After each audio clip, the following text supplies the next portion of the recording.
Morning everyone, welcome back to Steve's Place Down Under. It's Sunday morning here. As you can see, the sun's in my eyes, but I've got nowhere else to sit the camera, so I don't know if it was the episode before this or how we've released them, but you'll see me using this Clark Michigan loader to load the Albion Clydesdale truck.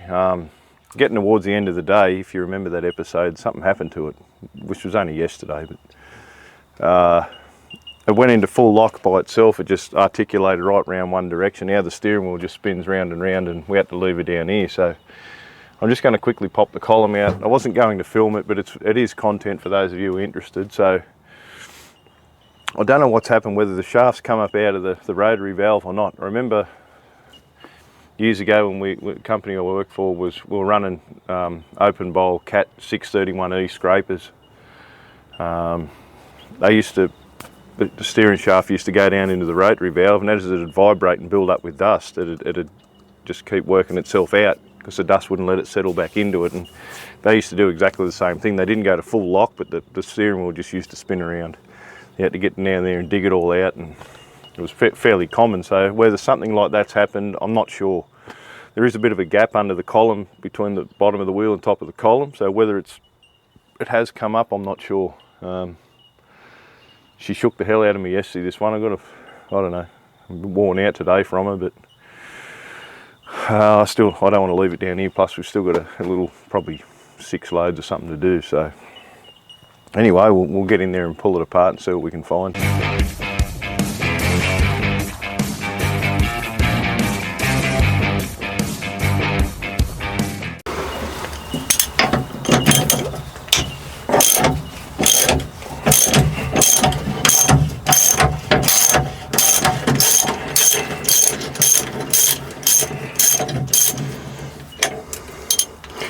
There's no nut behind there, that's good.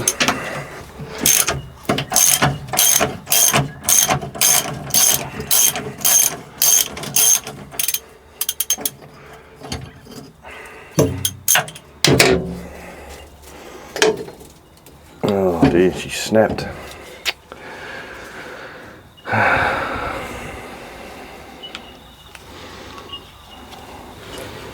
There you go, look at that. You can see how much it was holding on by that far corner there.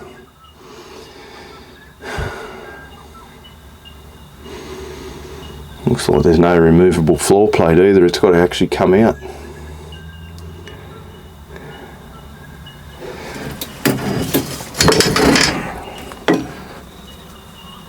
I'd say that's not removable unless you take that cover off. Oh dear. She's been broken for a long time. How that'd break is beyond me. Okay, I end up getting it out. It's not really what I was hoping to see, but that's a clean break as you saw before. It's only been hanging on this piece here. You can see all that shiny where it's been rubbing. It must flex. I mean, it's all bolted tight, but it must have some sort of movement there for that to break. I end up going and getting the grinder, cutting the floor out because I'm not taking the whole box out. I refuse to do that. That can be welded back in, or I just leave it. It's not gonna weaken it, I don't think. To get that box out is a major effort. So, and when you weld something like that, it tends to break again after a while. So at least it's accessible next time, I suppose. I think what I'm going to do is, rather than just butt weld it, I might machine up a socket to go over it. I don't know. It can be 12 inches long. It doesn't matter. I can weld it round here. I'll have to bring the generator down and weld it around there, as long as it's smaller than where it goes through that bearing, and I'll just weld it to the top of the other shaft. And then I'll slip the column back down over it. I'll just have to take the steering wheel off. I think that's what I'll do. I can even machine this out here, because that there is smaller than the bearing, so I can obviously go as big as that bearing. So I can put that on the lathe and just bore it a little bit, even though doesn't look center. It won't matter. No matter how big that goes, to be honest, as long as the outside flange is still there. So it's Sunday afternoon now. I'm going to go and do something with the kids, I suppose, and I'll get back to this next weekend. I'll get it all prepared through the week and just get it ready to weld and fit back on. Okay, so following weekend we're back on the loader here. I think I showed you how it broke last week. It was just hanging on by, I can't get the camera to focus, just hanging on by that little corner there, and then how that'd break is beyond me because it's just a straight rod with no load on it at all. And I think there's about 2 inches poking up out of the steering box, but without disassembling that, to get that out, it needs disassembling. So I thought what I'd do is I'd machine up a interference fit sleeve. When I say machine, it's just a more drilled it. It's a 3/4 shaft, and then I just put a 3/4 drill bit through this. For those of you who've seen that V8 spit roast machine that I made, the forward side valve, that's part of the skewer that was on that. So the idea of this will be is to slide it over. That will, one, help hold it straight, and two, I'll just weld there and there, just with some, I just bought an inverter stick welder home from work that'll run off a generator I got here. So just a run around, probably not even a run, just to tack either end of it, and I'm sure that'll be enough. So now I've got to machine this housing out here, because that's what goes through, and then it should be fine. That doesn't have to be any specific size, as long as it clamps on the outside. That's where the steering column clamps to. So, and then I'll just blow that bearing out or something. Just machine that out, and then it's good to go down the back.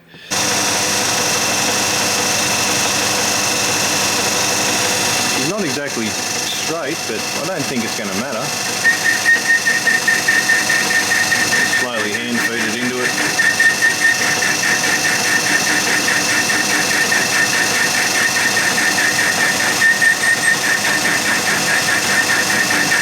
Not as good as you, Maddie.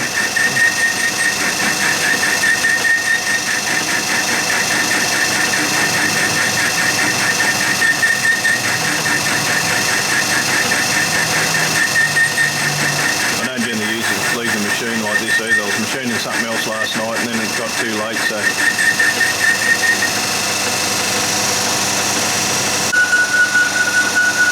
I'm giving it a power feed now. I've rounded it off, squared it all up.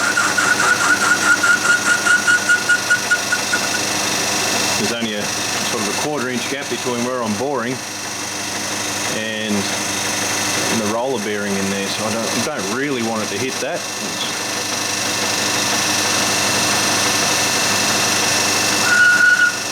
Taking small cuts. There's no real size I've got to go to, as long as it clears that sleeve I've made. So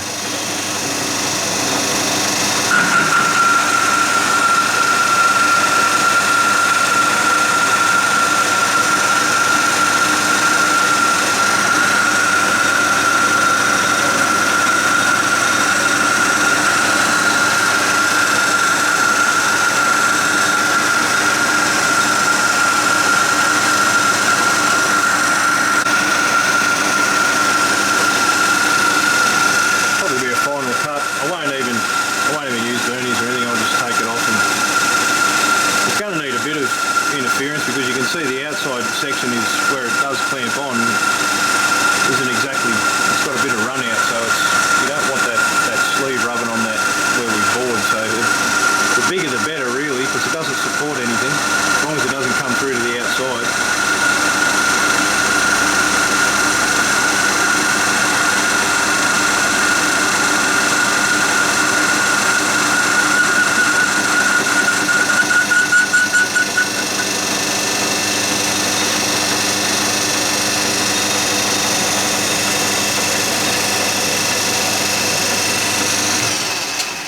I actually done the shaft at work because I didn't have a 3/4 drill bit here, and we've got a much bigger, heavier machine in there. So I worked this morning, and then I spent another hour there making that sleeve, and then I forgot to take this, so I thought I'd bore it out when I got home.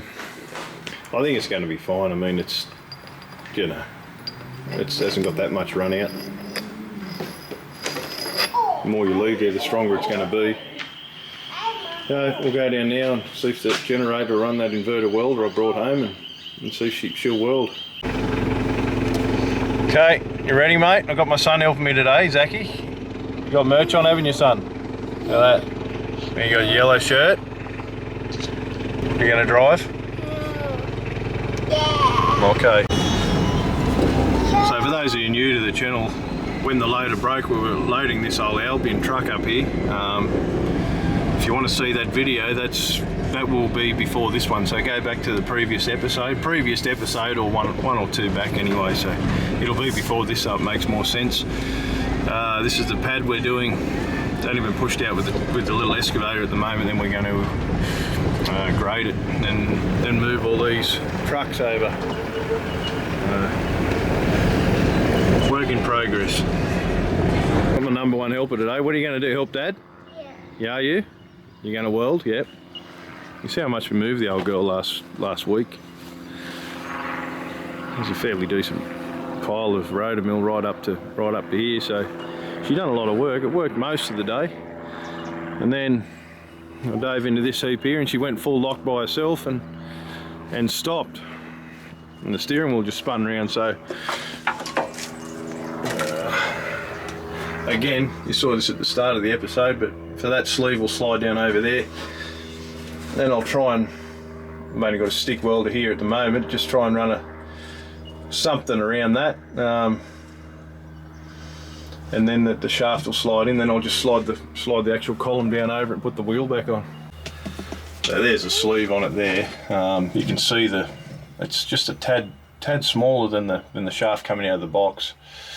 So I should have put a chamfer on that while it was in the lathe this morning, but I brought a flapper wheel down on a cordless 5-inch grinder, so I might just put one on with that, and it'll give a bit more room for the weld. So, and I'll have to stuff some wet rag or something down in the box there. So I brought home this little Unimig inverter stick welder.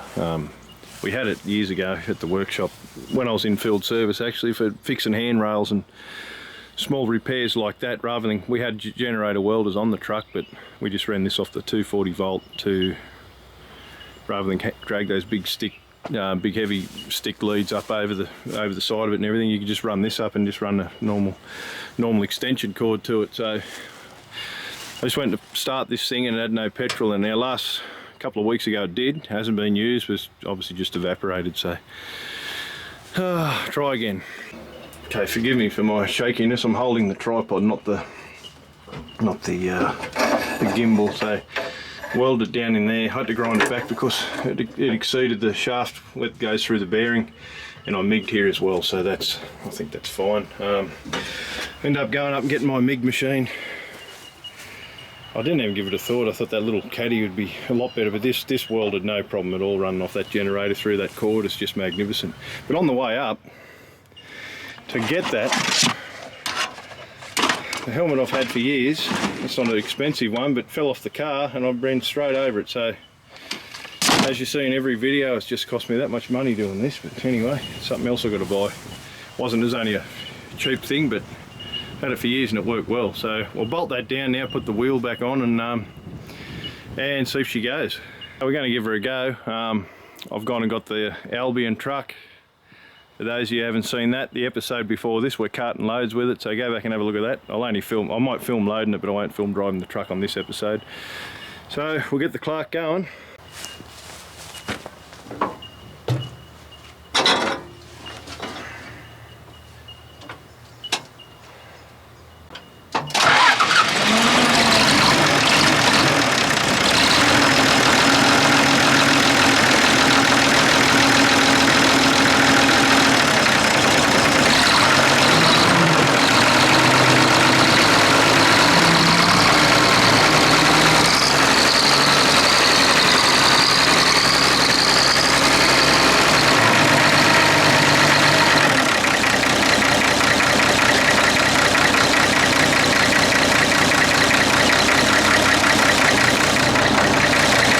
She runs a bit rough on when it's cool, you'd be right. There's a story behind that again for those of you who haven't seen this. If you go back a few episodes to where I pick it up and actually, not when I pick it up, I wasn't filming then, but when I actually, one one of the first times it appears on the channel. I do a story on how it come about and all that sort of thing. I only give 200 for it in the long story short, but there was things I did to it to get it going again before it got scrapped. So, but works great. So I'm just going to I'll film using it now, then we'll finish the episode. Just off camera there, I went to notice I had a bit of a miss, and I did bleed the fuel system this morning. That's what I thought the mess was when I walked over to it, but it's actually got a cracked injector line, which wasn't there last week.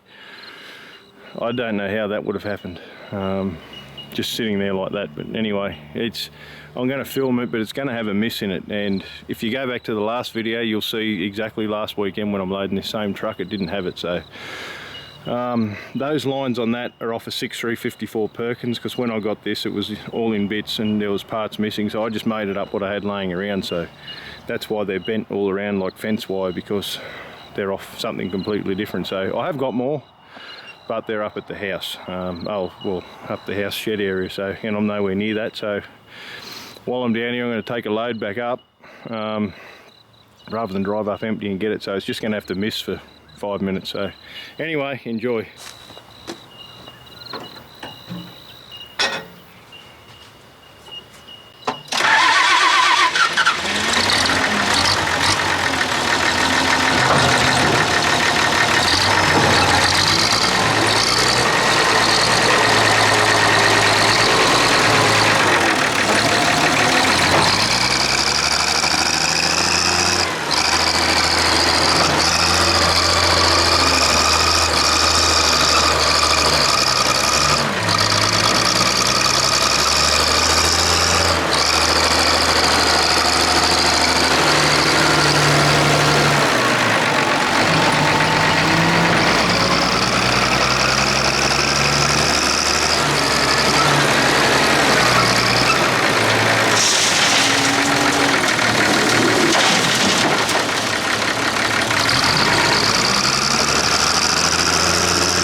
Alright everyone, you can hear that miss in it when I'm working. It's number 6 on the inline injector pump there. I don't know how it broke. No one's been near it, but anyway, if you want to go back to last week's episode or the last episode,